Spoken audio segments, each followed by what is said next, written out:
Intelligence doesn't look like what most people expect. It's not straight A's or winning arguments or knowing a lot of facts off the top of your head. Psychologists who actually study intelligence have found that some of the strongest indicators of a sharp mind are things most people barely notice about themselves.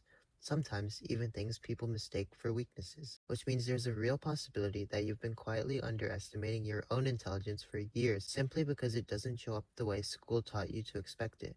Today, I'm breaking down 6 signs, according to psychological research, that you're smarter than you give yourself credit for. And sign 4 is the one most people actually treat as a flaw, when it's really the opposite. Sign 1. You constantly question things other people accept without thinking. If you're the person who asks, wait, why do we actually do it this way? While everyone else just goes along with it, that's not you being difficult. Psychologists associate this kind of habitual questioning with higher cognitive flexibility, the ability to hold an idea up to scrutiny instead of accepting it purely because it's familiar or common. People with lower intellectual engagement tend to accept information at face value far more easily, because questioning things takes more mental effort than simply agreeing. That extra effort isn't wasted energy. It's the exact mechanism that catches errors, outdated assumptions, and lazy logic that everyone else walks right past.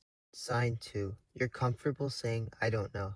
This feels like it should be the opposite of intelligence, but research on cognitive bias consistently shows something different. Less capable people are actually more prone to overestimate their own understanding, a well-documented effort where the very lack of knowledge in an area makes it harder to recognize that gap in the first place. Genuinely sharp thinkers tend to have a much more accurate read on the edges of their own knowledge, which is exactly why they're the ones comfortable admitting uncertainty instead of bluffing through it. Sign 3. You can hold two conflicting ideas in your head without needing to resolve them immediately. Most people feel an urgent need to pick a side the moment they're presented with a complicated issue, because uncertainty is uncomfortable. Higher intellectual capacity is linked to a tolerance for that discomfort, the ability to sit with this complicated and both things might be partly true, instead of collapsing everything into a simple answer just to relieve the tension. If you find yourself frustrated by people who reduce complex situations into one-line explanations, that frustration is often a sign your own thinking operates at a level those explanations can't reach.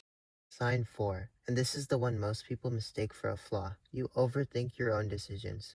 Overthinking gets treated like a character defect, something to apologize for. But there's an important distinction between anxious rumination and the kind of deliberate multi-angle thinking that shows up in people who are genuinely processing a decision more thoroughly than most. If your overthinking involves actually running through different outcomes, weighing trade-offs, and considering angles other people skip entirely, that's not a malfunction. That's your brain doing more work per decision than someone who just goes with their gut and moves on. The distinction matters, because the two get lumped together constantly. Anxious rumination loops without producing new information, the same worry replayed on an endless track, no closer to an answer on the 100th pass than the first. Thorough thinking actually generates new considerations each pass, narrowing toward a decision rather than circling one. If you're the second kind, you haven't been overthinking. You've been outthinking everyone who called it that. Sign 5. And this is the clearest indicator of them all. You can change your mind when the evidence changes without it feeling like a loss. For a lot of people, changing their position feels like admitting defeat, so they hold on to a belief long after it's been contradicted, just to avoid that feeling. Psychologists consistently link genuine intellectual strength not to how confidently someone holds a position, but to how easily they can update it when new information arrives. Being wrong doesn't threaten a person operating this way,